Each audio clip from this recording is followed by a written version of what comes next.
nice single family. You can do both. Why limit yourself? I just got an 18 unit in Ogden, Utah, from a student that I met yesterday. I'm buying it on sub 2. 18 units, Ogden, Utah. I'm going to turn that into co-living too.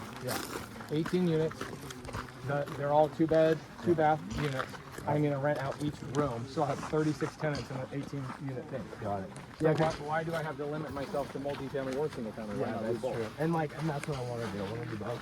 And I was thinking for the next one, it's either go 10 higher and move into one, or buy a single family with an intentional dwelling unit in the back. Me and my wife live in the back. I'm not a big fan of house hacking.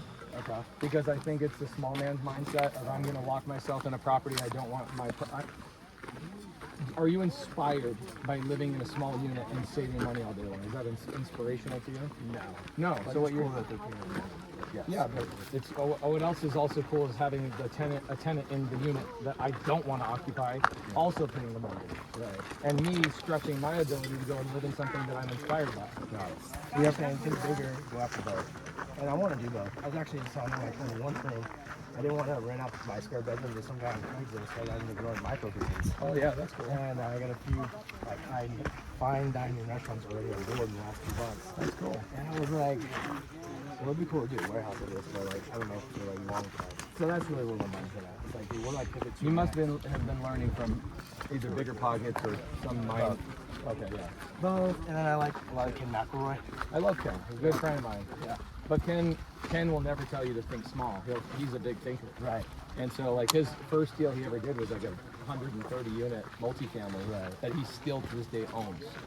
And he's a long-term hold player, and he would never house hack to save his life. Really? Yeah. I know. I do like how he said that. He's like, I see my house different than I look at it because there's an emotional attachment to that. Where I live, but these other ones, it's just he's got 9,000 units, right? And I look at the people that are playing the house hacking game. What happens is they go through house hacking for 10 years, and then they wake up and they go, I should have never house hacked. Oh, really? Yeah, you played small for 10 years. And it's like, okay, let me upgrade. Bro, why not just... Did you get a Choya? Oh, you got blisters.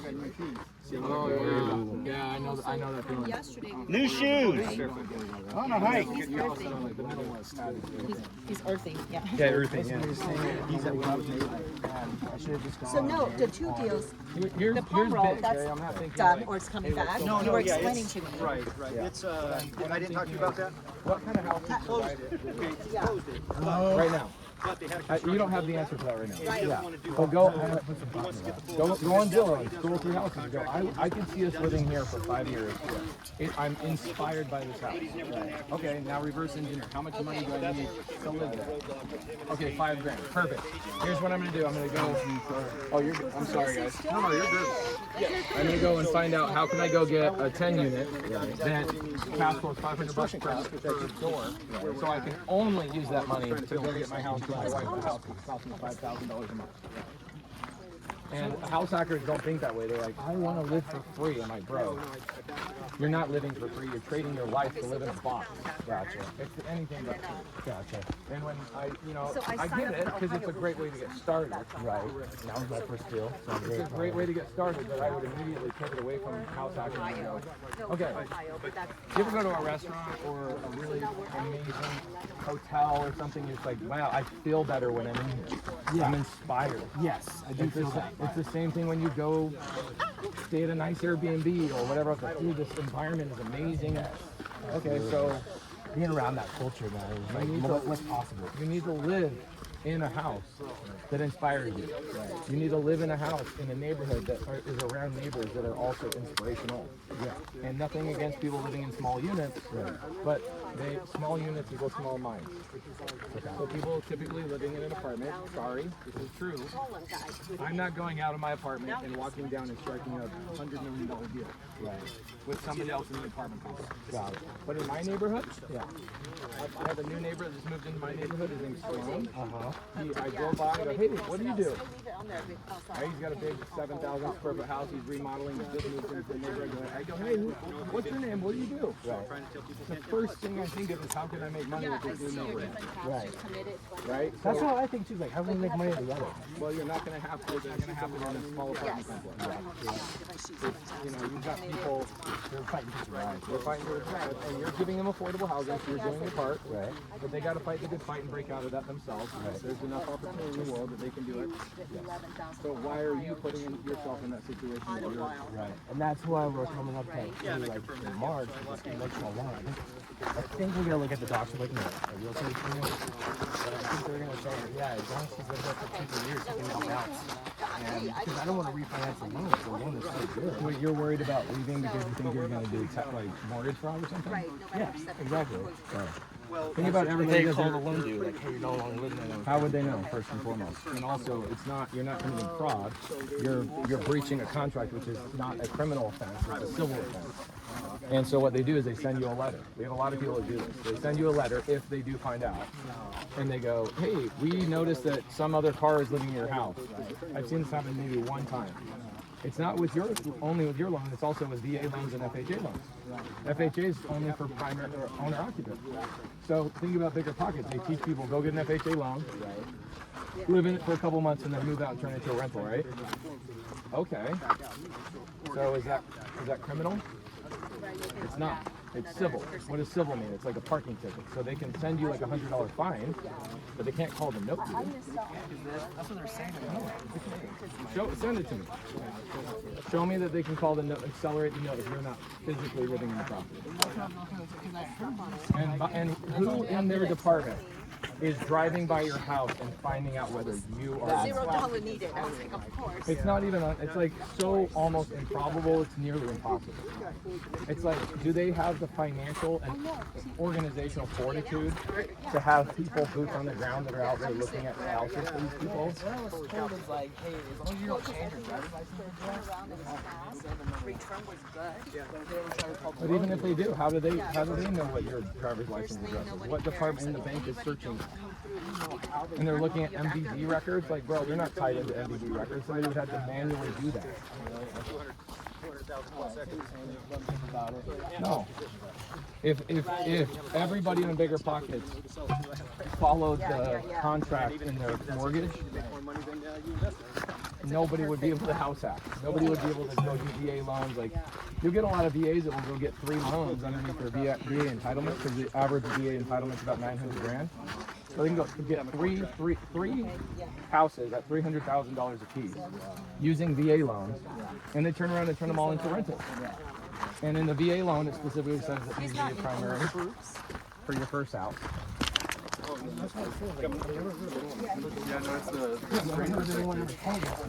I think you said the only price I have it. I think I had them in 7 times. So you said 7, 6, 6 months?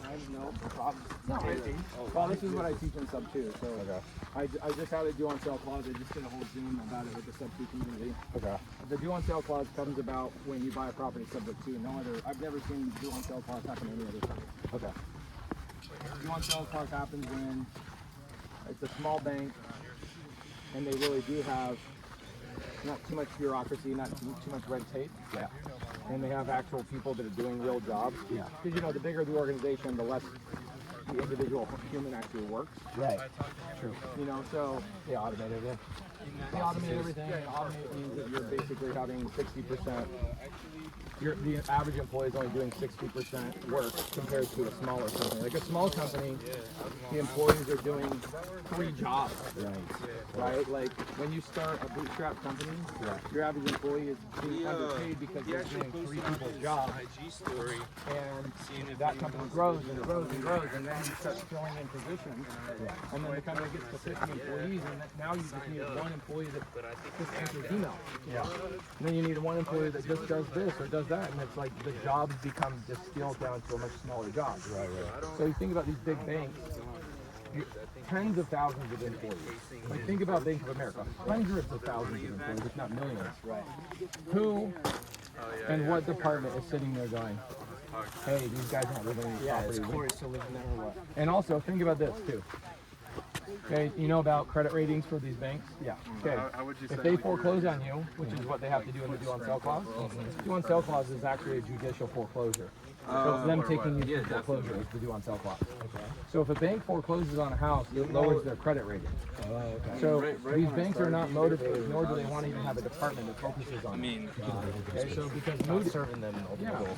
you know the Moody's rating system? No, not really.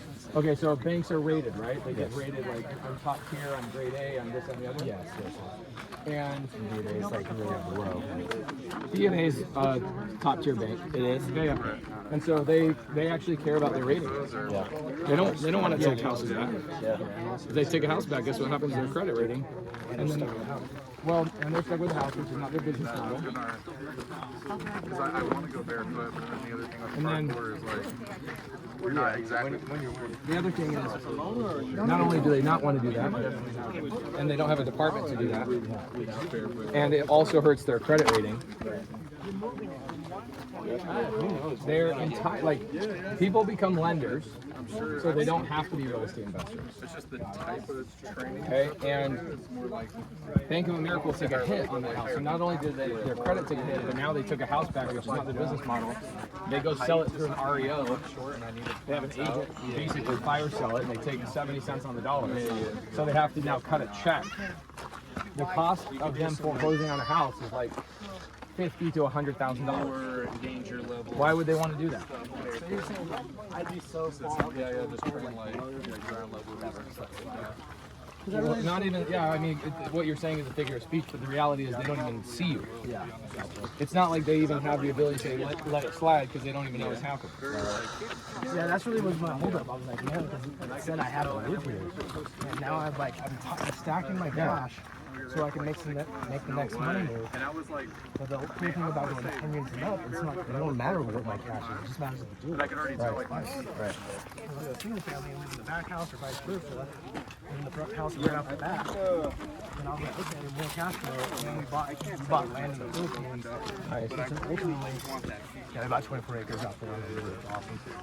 So we want to do the dual citizenship. 6 months there, 6 months here. Cool. And build like a really cool tree house and all that kind of stuff. And like a ranch, yeah. So it's like I gotta have the money and the assets here in America to keep the lifestyle over there. To fund the rent. This person will oversee the vehicle. Heavily thinking like, what could I do? What's the most intelligent thing to do? The smartest thing to do is to work with sub 2 students to help you get a 10-plex, a 12-plex, an 18-plex. Turn it into a co-living house. Have it cash flow. Bring somebody else as a partner that has money, so you don't have to bring money to the table. are you into like grounding at all? Okay. And you have a lot of data. Do it intentionally. That's cool, but like that's And kind of just like Yeah, got it. Are you aware of Hector Padilla? Yeah, that's one of my other mentors. Oh, Hector's great. I really just, Yeah, he's great. So yeah, you yeah, plug in, network, educate myself, and then And look at, you should be looking at a deal every day inside my free since you're not sub 2. yeah. Just go, let me look at the deal, let me run the numbers. You're gonna see 50 deals that you don't like, right? And then you'll see one that you like. Well, I want one. All right, now we're gonna go get the money. Perfect. Boom. If you don't move in it, you let somebody else, rent it out, take the cash flow, do it again, and on your second or third one, take the cash flow and go, I'm gonna go get a house that I'm really inspired by. Yeah. And start growing your business from an inspired Position. environment. You know? I like the house I bought that I live in now. It's way bigger than I need. it's like a pop-up. But it also forced me to think so much more. When I'm standing in that house, I'm forced to think so much bigger. Right. It's like every time I fly and look down on the world, I'm like, oh my God, I'm so small. Yeah. It's like looking at the blind. Oh yeah. It's just like, how was I thinking so small? I'm like this little peanut on this phone. I can do so many, look at all these properties, look at all this stuff going on. I could get inserted into so many deals. And if you're thinking, whatever your brain focuses on, this is the weird thing you know this, you will accomplish it. So if your thing is, I want a house hack and I want to save money, that's typically house hacking is like, I want to get started and I want to save money. Yeah, you want your first deal, you want to And I get it. and you want to put your 90. Okay, perfect. So you did it. You did the house action. You got a deal. You proved it possible. All right, now why don't you elevate to a point where you're like, I want a property that cash flows, Right. that I don't have to live in, and something that I could now utilize to go get the house that I want. Exactly. But that's just me. Yeah. No, and I feel that. It's like, man, like, I don't like getting the work. Like, there's a saying, right? A person who chases 2 rabbits catches 1. Yeah. But I also think, dude, there's gotta be a follow-up to that. What about the guy who attracts 2 rabbits? Gets them both. Yeah. Yeah. It's a good phrase, but it's like, why not say, he who attracts 2 rabbits or attacks 2 rabbits gets none, right? Well, what if I get a buddy? Now we both get rabbits. Yeah, that's true. You're gonna find them, right? Yeah. You upgrade your tools. Or you go, hey, we caught both these rabbits. Now let's make these rabbits have babies. Yeah. Right? I'm over here listening. I'm like, Or you plant carrots. Yeah, there you go. The right spot. Yeah, I also look at this and I go, I had somebody that was a mentor of mine years ago that kind of mentally outgrew him because his thing is, you should only focus on one thing. Yeah. And I was like, okay, but I don't want to be a small-minded person. I want to be like Steve Jobs. Am I ever going to be like Steve Jobs? No. The guy's a phenom, or was a phenom. Elon Musk. But ask the question, the people that you admire, do they focus on one thing? Or do they have multiple streams of income? Like, I like how Grant said it. You want to be the GSP in business. You're going to ground, you're going to stand up, you got cardio. I'd love to get tackle some stories from mobile phones. So the thing is, when you start looking at deals, you have an inflow of opportunity. Like we have a couple of people up here that is the question. It's funny, as whoever I'm paused with and talking to in line, the mindset of whoever I'm talking to all day long today has been dramatically different. Okay, the guy right before you, he's doing so many deals. He's like, I have a problem. My problem is I have too many deals I'm looking at all day long. I made $100 grand this month from your methods, and I don't have enough time. So that's why you need a delegate. Yeah, so he's got a different set of problems because he thought bigger. He's like, and he was a wrestling coach. Oh yeah, back in the way. And so he's like, I don't want to give up wrestling, coach. I'm making a lot of money, and I feel like I have to let go of wrestling. I'm like, what? Yeah. I go, no, you don't. We get into business to design the life we want, not the other way around. Exactly. So I go, what do you need? And I ask him, he answers, and I go, so why are we having this conversation? He's like, yeah, you're right. I need to hire somebody to take this off my plate. And now you're at bigger problems, right? Like, the house hop community is very much, I'm going to do it myself. I'm going to think small so I can play safe. And that's like the Dave Ramsey world. Because you want security. Okay, but who has more security? The person who has skill sets, relationships, and resources, or the guy who's playing it safe? Who has more security? The first. So the real security in life is to obtain relationships, resources, and skills. Skill up, educate up, and go do some deals. You could put me versus a house hacker in the middle of Kansas, butt naked. Who's going to make 10 grand by the end of the day? Right. The house hacker is going to be like, okay, how can I save some money? It's like, bro, you can't save any more money. You're naked. Yeah. You have nothing to save. And that's where I feel. I was like, dude, like I'm making $1,700 a month. That's great. Yeah, it's great. And it pays for your groceries. Right. But that's not enough to get other people off to quit your 9 to 5. And like, But also, why do you want to quit your 9 to 5? Exactly. That's one of the other problems with a lot of people You're too. hating where you're at. Well, if you hate where you're at, great. Well, maybe you have some mindset issues. Right, exactly. Maybe go to your boss and go, hey, I want to be challenged more. I want to do this more. What more can I bring value to the company? Where can I level up? Exactly. And most people that are like, I want to quit my job, like, But mostly they went for the wrong reason. what most people I see, what most people quit their job to do is to just waste their time not actually taking any action. And that's another small mind. It's like, I have jobs. I have a TV show that I film 10 hours a day, 10 months a year. I have, 9 businesses that require a lot of time. I have a community that I spend a lot of time with. I have multiple full-time jobs. And so people are like, I'm going to quit my job to focus on one thing. I'm like, how about just learn how to utilize the time you have as efficiently as possible so that by the time you do quit your job, if you do, that time you get back is now, oh my gosh, it's so much worth. It's so much more worth than just quitting today. Exactly. Like my 1 hour of my time, because I know how to delegate. I know how to build. 1 hour of my time is way more valuable than my time was 10 years ago. Right, so other people are like, I'm going to quit my job. I'm like, okay, great, but how much is your time worth with your current skill sets? And oh, well, that's what I'm going to do, Pace. I'm going to spend my 8 hours I have extra every day. I'm like, you're not going to spend that time efficiently because you don't know what to do. Right. And that's why I feel fortunate because I made the pivot like you recommended. Like, start to love what you do. Yes. And so I actually started recently working for a company and we tackle mobile home parks and storage facilities. Oh, that's dope. Yeah, and and that's so- your 9 to 5? That's my 9 to 5 right Oh, now. I would never quit that. Yeah. I mean, I would say like, never, this is where I but- want to be. Just do it for 3 to 7 years. Yeah, and it's cool to see how I want to build my business within the business while also doing the daily lending and like make my money work for me. The problem- and the dog living position. Right. The problem is, if I spent a week with most people and I just audited their week, Right. oh my word, bro. Yeah. It's scary. And even the time they think they're busy, and I sit down and look at what they're doing, I'm like, oh my God. And they say the person who works 8 hour day only works like 2.5 hours. Yeah, like something like productivity. that. Yeah.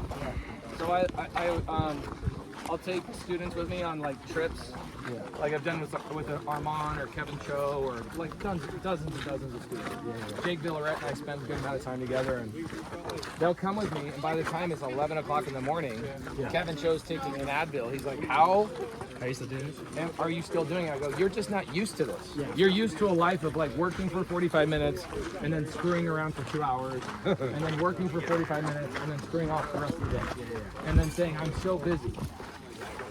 And so, because I plan in the morning, I know exactly what I'm going to accomplish, and then I go hard all day long. And I'm doing 5, 6, 7 tasks simultaneously. Right. I get so much more done than Kevin knew how. And now Kevin, spending a couple days with me, goes, "Oh, this is how you're supposed to operate. This is how you're supposed to spend your time." I mean, most people really, even me, if you just sat down and audit your week, and you go, "Okay, I should have breaks throughout the day, but more importantly, I should find the things I truly love to do so I don't feel like I'm working." And that sounds so stupid and cliche, but people say, how do you go all day long? I'm like, because I'm literally doing only what I want to do. So the better question is, why would I stop? It's like you don't ask a teenager, why do you love playing video games so much? It's pretty obvious. They have a dopamine rush all day long. So if I have a dopamine rush from what I'm doing all day long, I'm just as addicted to what I do all day long as a video game. I've just chosen to put that addiction into something that's positive and good for me, good for people around me, and I'm just lucky in that regard. So So that's really where I'm at. And I was like, I talked to Hector about this. I was like, dude, if I can make $2,000 a day, that's $60,000 a month. That's $720,000 a day. That put me in the top 1%. And that would handle a lot of my headaches. I was earning like $2,000. you would what would actually happen? Yeah. I couldn't live on 60 grand a month. Like, with all your bills or just Oh, in general? I spend 120 grand a month just living. It sounds crazy, but think about how much I travel. You know, I take my wife and kids first class. I go to Disney. It's $13,000 for a one-day experience at Disney. Right? Like, it's not like I'm going around buying Rolex watches every day, but I live a very You couldn't. I know, well, Especially in the Philippines. but at one point, I was like, please, God, let me make $5,000 a month. Right. So I'm not saying I started that way. What I'm saying is once you get more skills and once you have more resources, your mind opens up and the goalpost completely moves. Right. And you hit $60,000 a month and you're like, holy, here's what happens. You hit $60,000 a month and you're in amazement for about 6 months and you feel like now it's another devil that you're dealing with. A new devil you're dealing with at that level is Right. when is this going to fall apart? There's no way that this is going to sustain because I fought so much my whole life just to make 10 grand a month, let alone 60,000 a month. Right. So now you hit $60,000 a month, and you like get imposter syndrome, and you go, I don't deserve this, and most people will just freaking The success scares them. the success. They self-sabotage their whole life. They Yeah. do stupid things, and internally they don't feel like they're worthy, so they So you're saying destroy that, everything. so you're saying I'm going to be that rabbit that gets that carrot, and then eventually you're going to say, hey, I need another carrot to chase. Yeah, that's what you're supposed to be doing. Yeah. Because the more you realize what's possible for you, Right. the more your mind opens and your viewpoint opens, right? It's like when we look at that hill that we just went around, I didn't know up until we went around the hill. If I could actually go around that hill, I thought it was part of the mountain. So it's like your viewpoint will change. Everything will change. You hit 20 grand a month, everything in your life will change. And that's how I feel. I feel like my potential is like I haven't even tapped into it. But I feel I can do so much more than like a lot of people can do in consulting, sales, and just seeing things that because I haven't been able to have it to do with people. If I feel like I haven't even hit my potential, Yeah. I can tell you haven't even sniffed the surface of your life. Exactly. I told somebody the other day, they go, you've accomplished so much. I go, Yeah. this is the warm-up Yeah. to what I was meant for. Yeah. I just don't know what that is yet, Gotcha. right? And neither do you. You have to go figure that out, which is the fun part of life. It's like playing a video game with you are the character, and you're like, I want to see the new boss. I want to see the new skill I have to acquire, the new grappling hook that I need to take down that boss, and the new skill that then takes this gate down to get me into that castle. Like, that's all just really freaking nice. And that's kind of how I feel. Sorry, guys. This hike reminded me of the Exodus. Like one day you're gonna make a fund with all the American citizens and we're just building cities in the desert. This is the craziest. This is the biggest hike I've ever been on. But that's also how I felt too. Is like with wrestling, jiu-jitsu, it's always position, this submission. Yeah. Move on to the next guy. Position, submission. And then you're always seeking the end result when you don't really like. If you want to be number one, that's the mentality you have to have, dude. Yeah. Like I want to dominate. I'm not here to play. I'm here to dominate, kill him, get in, get out. And then now I'm kind of starting to feel like I'm enjoying the journey. Yeah. I'm having fun. Yeah, that's honestly Networking up. somebody. I was behind the stage yesterday at the drums event, and I had somebody in the VIP that paid like 10 grand to be in that VIP, right? And he comes up to me and goes, "What's next from you?"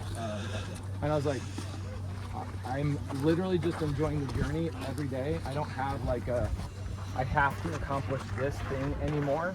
I have goals and I have desires, but I'm not trying to like, I'm not that guy anymore. When I was savage, well, I'm still savage in more ways than I ever was when I had nothing and I was like an animal trying to get things. Yeah. I'm way more efficient. You know, anyway, my point is, there's a point in there's a transition that happens where you go from survival to surviving to thriving. Right. And that's kind of that's what I'm at. Yeah, most people on this hike are still in survival mode, even if they aren't. Right. Because mentally they haven't bridged that gap and go, oh, I'm comfortable with my skills. I'm comfortable with this. I'm comfortable when I hear something on the, I'm comfortable with, if I see something on the news, I know that doesn't impact me because I'm so full of skill. And when you can understand that and you can bridge the gap of, You're gonna put your thumbs at yourself. Points at yourself. Okay. Okay, but wait. So Always say 3. 1, 2, 3. Oh, dang. Isn't that incredible? Yeah. I know. Yeah. It's cool, right? We were with a friend, and our friend You want to try it? Oh, oh, sorry. I've done this before. This is the energy thing where you can feel other people's energy. My friend just like, she's like doing something kind of 3, and we were Yeah. like, oh my god. yeah, that like that, and wow, and my it's just God. like all of a sudden, it's just like, Oh, wow. You feel freaking powerful. It is it's really powerful. cool. It is I'm in love powerful. with it. Do you want to try it? Yeah. Are you earthing right now, bro? Earthing, you mean like grounding? Yeah, that's the real Like thing. the cherry on top. What's the Sunday then? I just want to take full feet. I love it.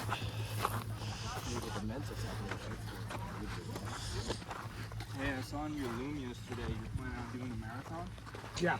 I usually do like a marathon or like a Spartan race every year. I can send you that. Thank you. I appreciate that. We're gonna do the taco. Yeah. We did the Spartan beast. That was what's it called? The Phoenix Marathon? It's called the Mesa Marathon. I'm gonna put out a link for it. It's called the Pace Setters.